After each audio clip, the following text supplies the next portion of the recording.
बच्चों, आज हम सीखेंगे पत्र लिखन। पत्र ऐसा माध्यम है जिसके द्वारा हम अपने परिचित को अपने विचार लिखकर भेजते हैं, उनका हाल चाल पूछते हैं। पहले जब मोबाइल और फ़ोन नहीं था, लैंडलाइन नहीं था, तब पत्र ही ऐसा माध्यम था जिसके द्वारा हम अपने सगे संबंधियों, कार्यालय, ऑफिस में पत्र द्वारा जानकारी लेते थे और देते थे। अभी दूरसंचार के इतने सारे साधन हो गए हैं कि पत्र लिखना कम हो गया, लेकिन महत्व कम नहीं हुआ है। ठीक है, पत्र दो तरह के होते हैं, एक औपचारिक पत्र बोलते हैं, एक अनौपचारिक पत्र बोलते हैं। औपचारिक पत्र आप किसी कार्यालय में लिखते हैं, कभी किसी अफसर को लिखते हैं, कुछ अपनी शिकायत दर्ज करते हैं, मतलब उस काम के लिए औपचारिक पत्र का यूज होता है, उपयोग होता है।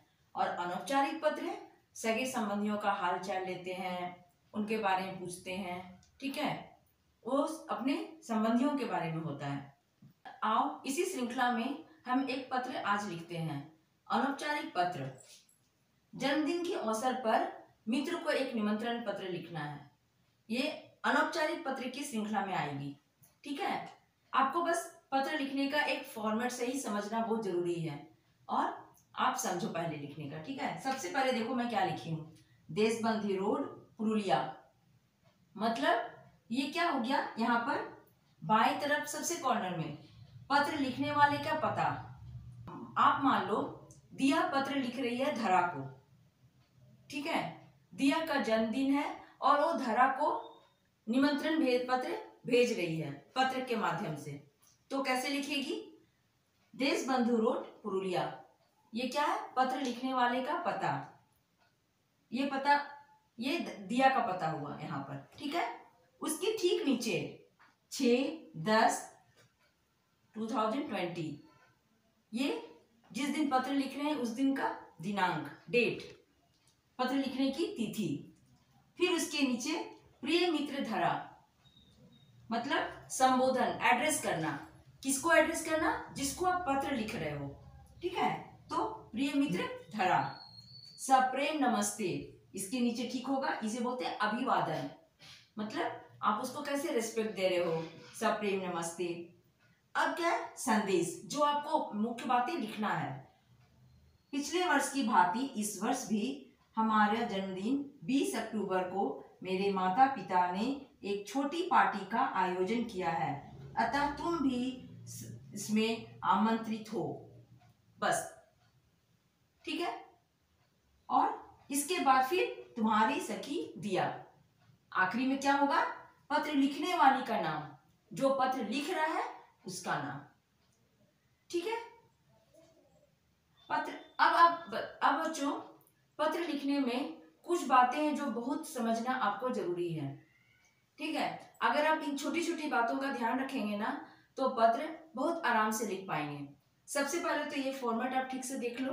ठीक है, सबसे पहले ये पत्र लिखने वाले का पता, ऊपर में उसके ठीक नीचे दिनांक, उसके ठीक नीचे संबोधन, उसके ठीक नीचे अभिवादन, फिर संबोधन, संदेश, और फिर आखिरी में जो पत्र लिख रहा है उसका नाम। ठीक है, अब कुछ ऐसी बातों का हम चर्चा करेंगे जिसे हमें हमेशा ध्यान रखना है पत्र लिखते वक्त। अब बच्चों, कुछ ऐसी बातें हैं जो पत्र लिखते वक्त हमें ध्यान में रखनी है। सबसे पहले तो पत्र बहुत लंबा नहीं होना चाहिए, भाषा स्पष्ट और सरल होनी चाहिए, विराम चिन्ह का उपयोग करना चाहिए। ठीक है, और ये जो संबोधन, अभिवादन और समाप्ति, ये तीनों आप जब लिखते हो ना, तो कुछ ऐसी चीजें, जैसे अब सहेली और मित्र को लिखने जब पत्र बोला गया, तब उसमें संबोधन प्रिय।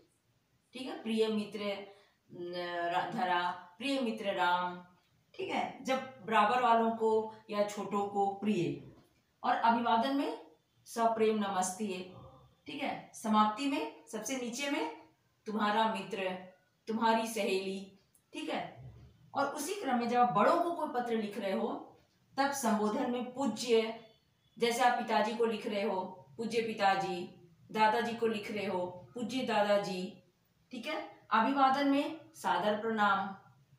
ठीक है, समाप्ति में आपका या आपकी, आपका पुत्र, ठीक है, ये चीज, ये आपको ध्यान रखना है, ठीक है। अब इन सभी बातों को ध्यान में रखते हुए आपको एक पत्र लिखना है। अपने मित्र को पत्र लिखो और उन्हें दुर्गा पूजा में पुरुलिया आने का निमंत्रण दो, ठीक है। कुछ नहीं, आपको ज्यादा नहीं लिखना है बस, ठीक है। प्रिय में सब ऐसे ही फॉर्मेट रहेगा, आपको बीच में अपना अपने बारे अपना सरल वाक्य में लिखना, कैसे क्यों आप उनको बुला रहे हो पुरुलिया, दुर्गा पूजा में आओ, यहाँ हम लोग साथ में घूमेंगे। ज्यादा लंबा नहीं करना है पत्र को, ठीक है। लेकिन पत्र का ये फॉर्मेट जो मैं बताई हूँ पूरा ठीक वही रहना चाहिए, ठीक है। Thank you.